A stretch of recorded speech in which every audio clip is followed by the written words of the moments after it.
Hello, everybody. Welcome to our informal information sharing, and good to see you again. I'm Waravet Cholasin from AIT Extensions of the Asian Institute of Technology. So we are regularly meeting you almost every week, and we would like to, give you a good information from AIT itself, or sometimes we also have the guest speakers to talk to you and also to meet you. And today is one of the afternoon in Bangkok that we also invite the guest speaker to talk with me, to talk with you. And we are giving the title of this talk for information sharing on the UK Management Consultant Certification Pathway, and things that we must know. So we would like to give you this bit of information for those who are interested to work in the consultancy business, to work into the development businesses, and also those who are working in the R&Ds, and also the universities, and also the private organization, private companies can also benefit from these information sharing sessions.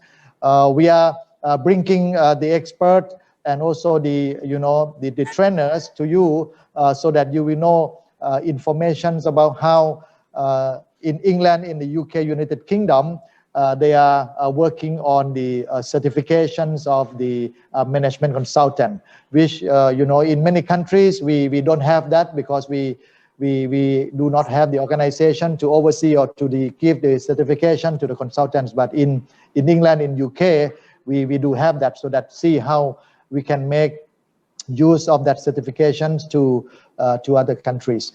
So our speaker today is Mr. Tony Lavender. Hi, Tony. Hello. And Tony is, hi, Sawadee Krap. So Tony is working in Consulting Management Institute, and he will talk to the audience on this certification of the consultant management and the course. So Tony, may I request you to introduce yourselves and also how you are connected to AIT and also to Thailand? Yes, indeed. Thank you, Kunjo. Very nice to be back with AIT, even if it's only online. My name is Tony Lavender. I'm a qualified chartered management consultant. I spent a number of years in the British government as a consultant. I was also the director of our civil service college for training the British civil servant consultants. About 15 years ago, I took early retirement and created my own company. And I've been doing consultancy and training in 20 different countries around the world. My best customer has been Thailand. I've worked many times with Kunjo at AIT. I've run my training course about 5 or 6 times there, and we've had a very good relationship. So I'm very well qualified. My company is what is called an approved centre of the UK Chartered Management Institute, CMI. Now, as you probably know, in the UK, if you have the title chartered, it means you are approved by Her Majesty the Queen.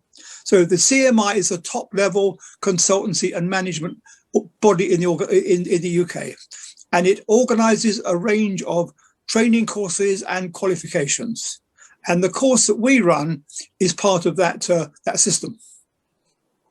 Right, Tony. So, I mean, in the UK, why this is so important? Why the institutes and also this charter management consultant is so important that the UK government and also the society there see as important? Can you give some example why it is so important to have that? Yeah. Well, one of the problems with consultancy is it's what is called an unregulated profession. That means anybody can call themselves a consultant. So what's happened over the years is consultants have got together and formed institutes and got a series of qualifications and training and codes of conduct. Now, to put yourself above other consultants, if you've undertaken membership of an institute, you've done training, got qualifications, and also importantly, you work to a code of conduct, you are much better than other consultants.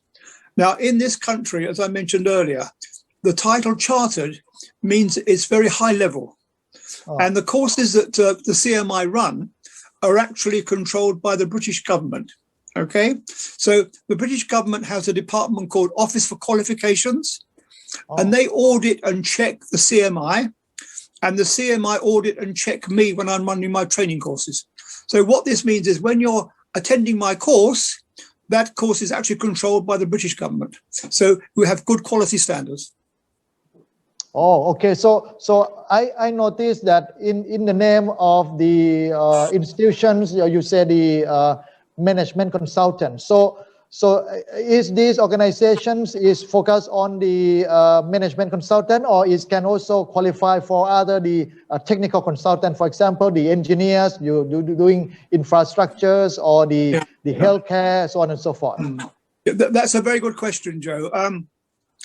What I would answer is that when you do this kind of training, you get what are called consultancy skills, and you can apply those in many different areas.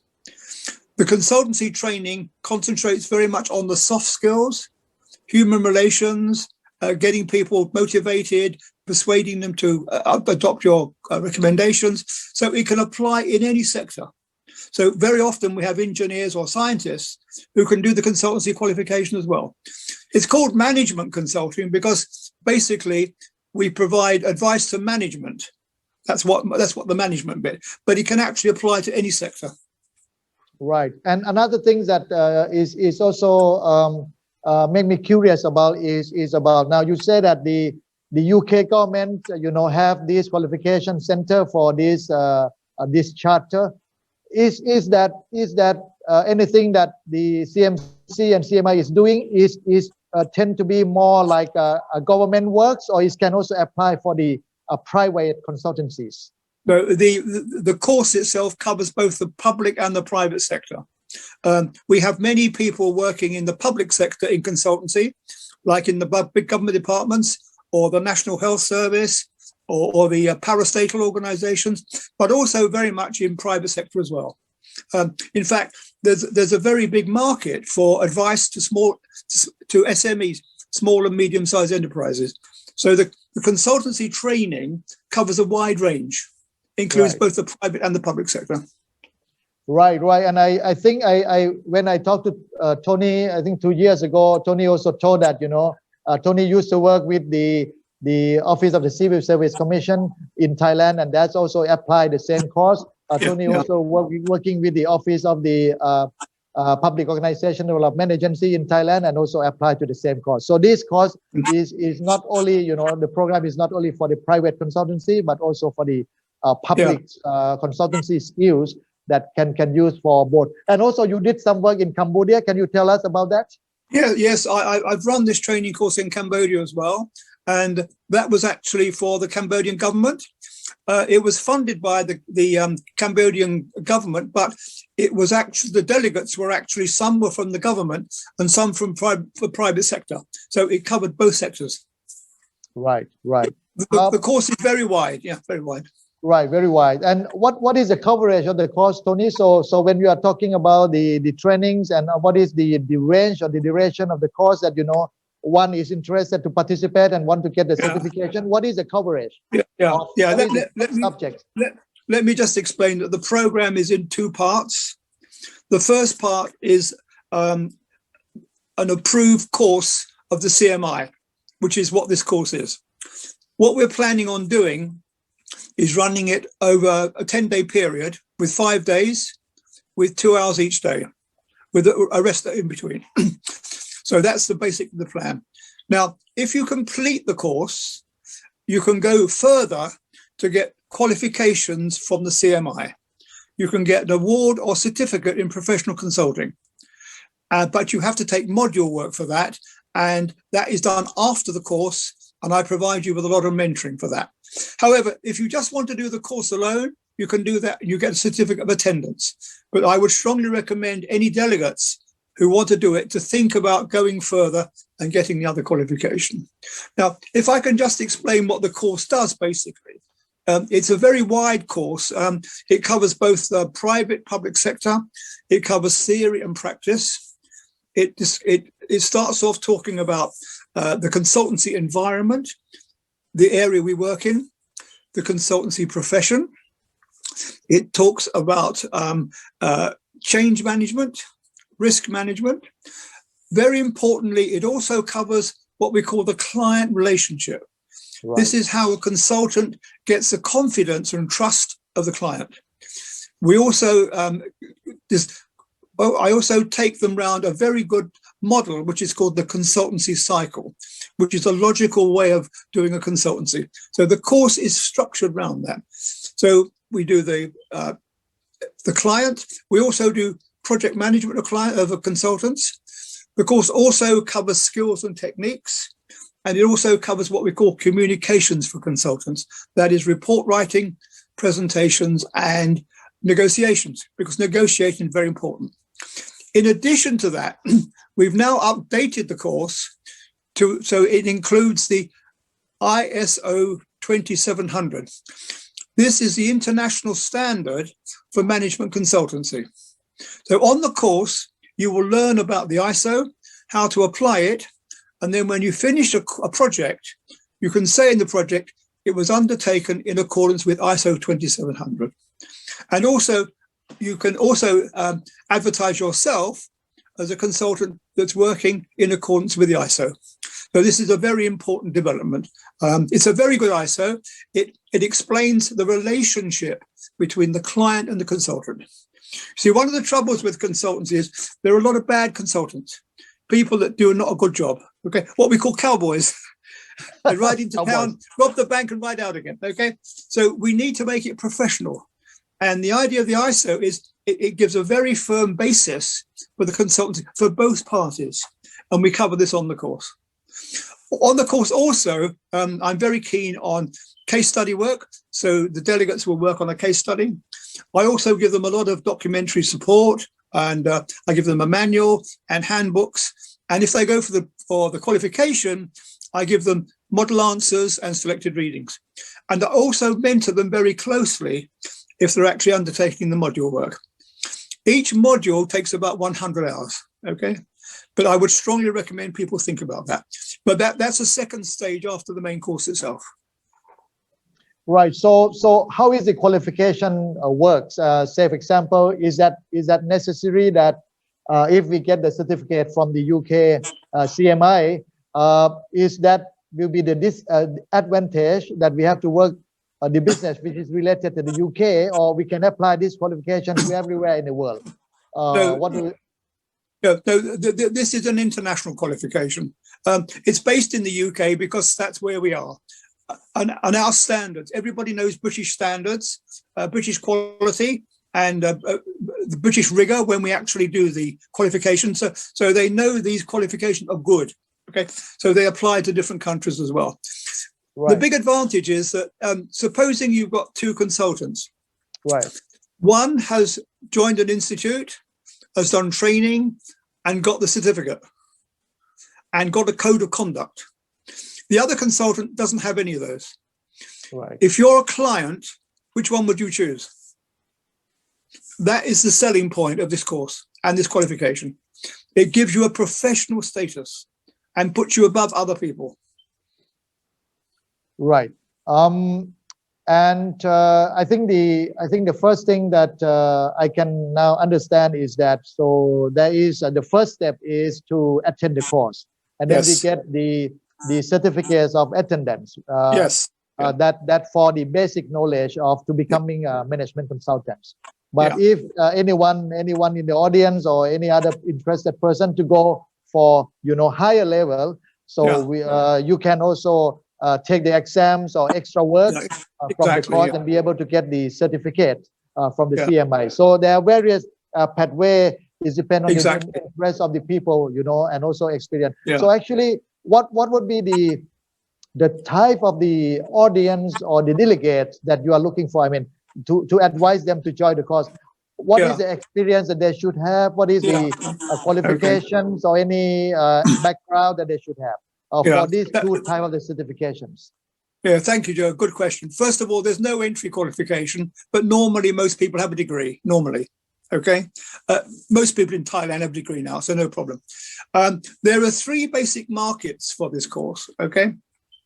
The first market is people who want to come into consultancy from outside.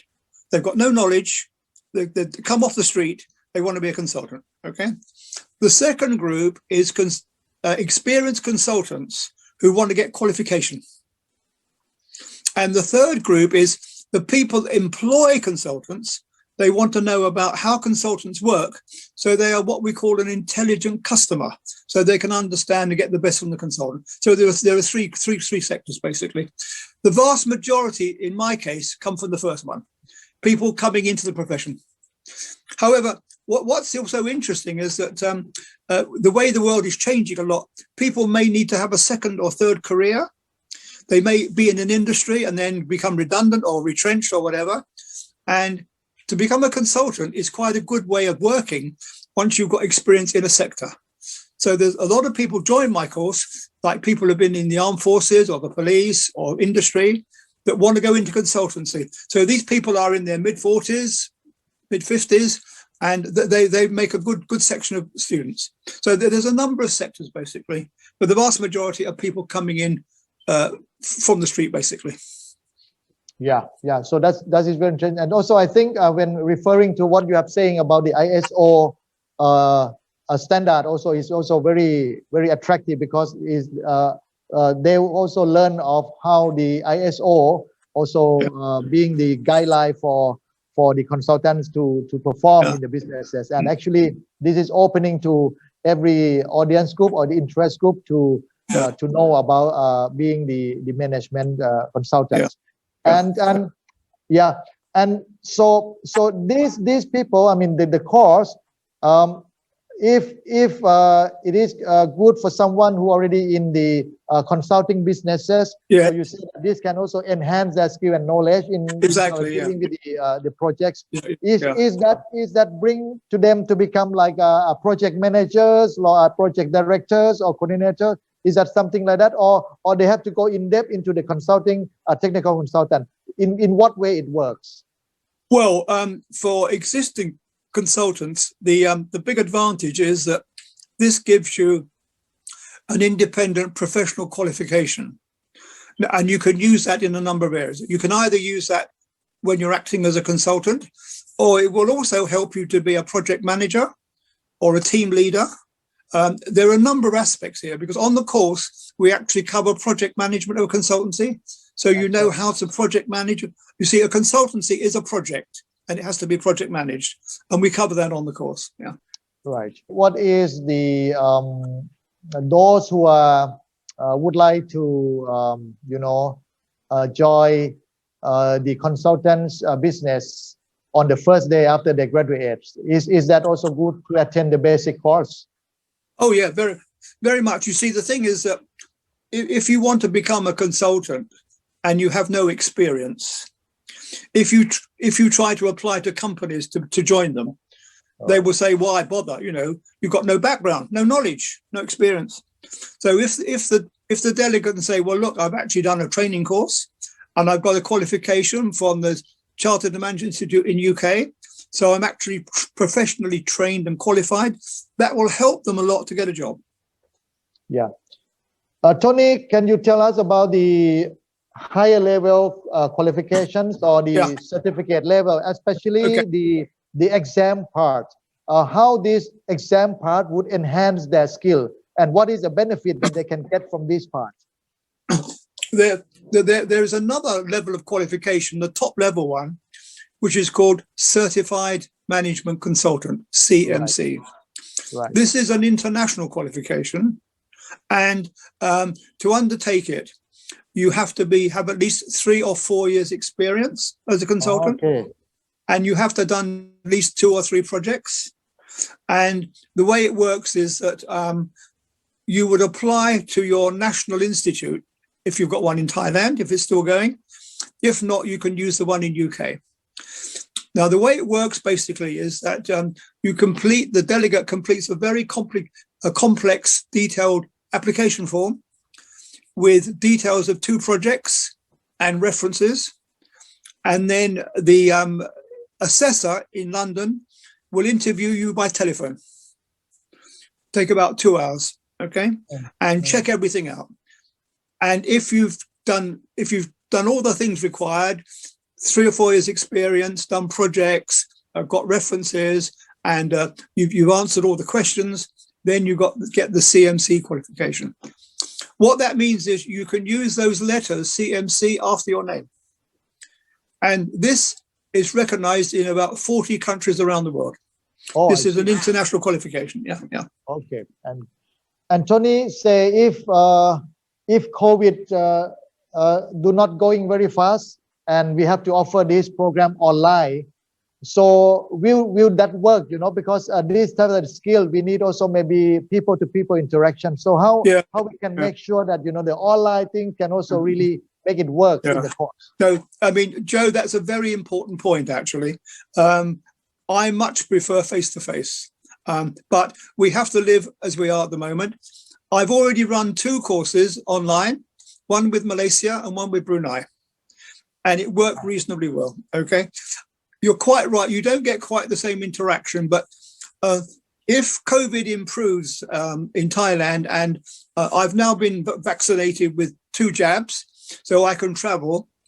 My plan is that I would come out to Thailand in the autumn, and I would meet with delegates on the course, and I would give them personal career development advice, and also help them if they want. Now, when they're actually doing the project work, the way that works is that each module has got 4 tasks, and the delegates work through 1 task at a time. They send me their draft answer, and I mentor them. I'm their big brother. I'm P-Tony. So I help them, okay? When I'm happy with all their 4 answers, I send them off to CMI for marking, okay? Most of my delegates pass at the 2nd attempt, okay? But I'm very keen on giving a lot of support. So if you're going to do the qualifications, I give you a special handbook that helps you, guide you. Okay. I give you model answers and selected readings, and also very close mentoring. So there's a lot of support there. And the delegates have 1 year to do the course, to do the project work, 1 year. And if they sign up for that program, then they get 1 year's membership of CMI free of charge.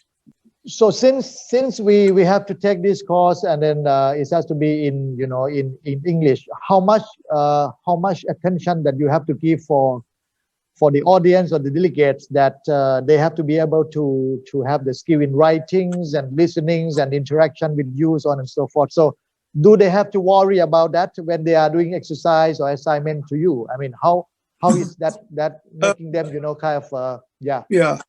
I'm very happy to interact with them on Zoom or whatever to advise them, but they have to produce the answers written in English.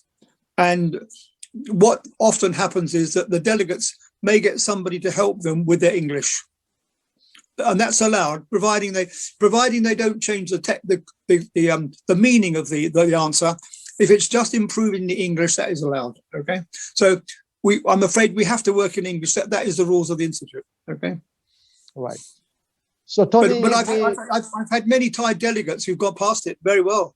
I've had about 60 Thai friends who passed it. Yeah. Yeah. And if we have to do as an online, so what is the duration? I mean, what is the durations that you are thinking? I mean, how the people who are interested can manage their time to attend the sessions. So what is your plan in your mind, if it is online? Well, basically, the idea is that we run it over a 10-day period in June and July. We have 1 day course, 1 day rest. During the rest day, I will ask the delegates to do homework. I'm sorry, every day they have homework. And I mentor them on the homework. And then if they're going to go for the qualifications, then we go through each answer, each of the 4 tasks, step by step. And I give them very close mentoring on that. Right. And So this is, you say that this would be going to be like a 10-day online courses, and then this is a 3 days per week, right? And they have to do exactly. Yeah. I mean, right. It's flexible. We haven't fixed the exact dates, but we're roughly thinking about that. See, the idea is that we have a gap in between, because people can then do their work and send it to me, and I can mentor them for the next session. Right. That's very important to me. Yeah. And actually, audience, we are thinking also working with Tony on this. If the COVID-19 doesn't go, so we would offer the course online, and that maybe we will start in June or July, and then this can move on on the sessions that Tony said. So we can do that. So it can be the online course that offered by AIT in close collaboration is the CMI in the UK, and that can be the online course. But if the sky open, then Tony can come to Thailand. Then of course we can offer that course at AIT in Bangkok, and that can be a face-to-face thing. And AIT can also receive participants from everywhere in the region, whether it is CLMV, it can be in ASEAN, and you come to learn from Tony from AIT. Tony, there is one question very interesting. Pray for that. Please. Yeah. I pray Tony, for that. There is a question which is coming from the audience, which is very interesting. Tony, is this course will encourage the consulting companies to pay for their employees to take the course? Will that attract the companies to pay for their staff? Yeah, that's a good question. I've run a number of training courses in Thailand, and the government has paid for the government officers to do it. Some companies also pay for the training to be done. Okay, it depends very much on the company, but the important thing is the company has to realize the value of this training. And I would say that this is a very high quality value, and then the price is relatively cheap. Actually, it's a low price. Yeah, I mean, you compare it with other courses in Bangkok with a professional international qualification, it's not too expensive. Right. Okay, so Tony, thank you very much for your time and for your information. This is very interesting information, audience. I mean, this is will be a very good opportunity that if AIT would run the online program, we will work with Tony teams, and we also have the team from AIT to run the online program based on the AIT platforms that we will deliver this course. And now, we are planning that if it is going to be online, then in June or July, we can have the course start, and you can get the information from AIT extension from our team very soon, that what is the duration, what is the detail of the application, and so on and so forth, including the fees and all the detail that Tony is talking about. We will give you those information so for you to make decision. And for AIT and also the CMI where Tony works, we also would like to kind of manage the quality of the program together with the CMI, so that the program that run by AIT can be also have the high quality as it is running by CMI. The part of the session, the technical inputs, and so on and so forth, and also the manuals that will be given to you will be also kind of control the quality by CMI, by Tony, and also by AIT. So we can rest assured that if you are interested, feel free to ask information, and we will be able to give you information for you to make a decision to become, delegates of the course. And we looking forward for that, and trust us. AIT has been involved in many consulting projects, and we are working on that. This skill is very important for those who are just graduates, and for those who are being in the consultant business already. Although you have been working in the consultant business, you have experience, but reskilling with something new that Tony talking about, ISO, and also some of the technique for research as a consultant, and also some risk management and communication techniques that add on, will help you to update your skill and your knowledge, so that you keep update all the time. Is how the consultancy business, which is moving very, very fast, laterally and also vertically, as everybody knows that, it helps you to cope with the business situation that is changing every day. So we will reach out to you, and we will give the information, regularly, come to our website, AIT Extension website, AIT websites, and also our Facebook. You will get this information, and don't hesitate to contact us by any means of communication. We are happy to give you information. If we cannot answer you, we contact Tony right away, and Tony can be jumping in and also tell you the thing. Yeah. Tony is ready to give information. Tony is ready to help, as he said, not only before the course, but also during the program that we are. So that is the thing that is very special. I'm saying that because I used to work with Tony before, and we have success delegates that graduate from this course. So that's why we would like to, kind of giving this opportunity again to those that we know and we work with. So stay tuned and check information. Joe, could I just mention, Joe, that you actually had a course for your staff on this course. You had this course running for your own staff in AIT, yeah? Yes, we have the internal consultant in AIT Extension. Some of staff already certified with the certifications, and they have that put into the name cards. And they are now working in a lot of consultancy work in AIT. So that is one of the evidence that we can say that we have success, footprint on the CMI certifications and examination. All right. So stay tuned. Keep your eyes on our information on Facebook, social medias, and let us know, let Tony know that if you have any queries, questions, please come back to us. For today, thank you very much for your listening, and thank you very much for your time at listening to our apps. Thank you, Tony. Until we see you again. Bye-bye. Bye-bye. Bye-bye for now. Thank you. Thanks a lot. Bye-bye. Bye.